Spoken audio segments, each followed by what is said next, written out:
रसना बासना श्रवण रमण ए तो पशुतुल्य कर्म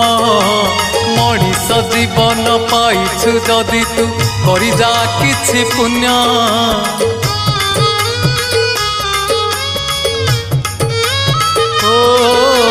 रसना बासना श्रवण रमण ए तो पशुतुल्य कर्म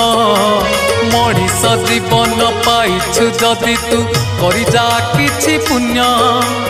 एई माटी देह बौला गाई जोठू आसीछि जीव पळेई एई माटी देह बौला गाई जोठू आसीछि जीव पळेई तो साथी रे जीवेनी केही ठीक जीवन तो सेई जिए प्रभु नाम धरे नाही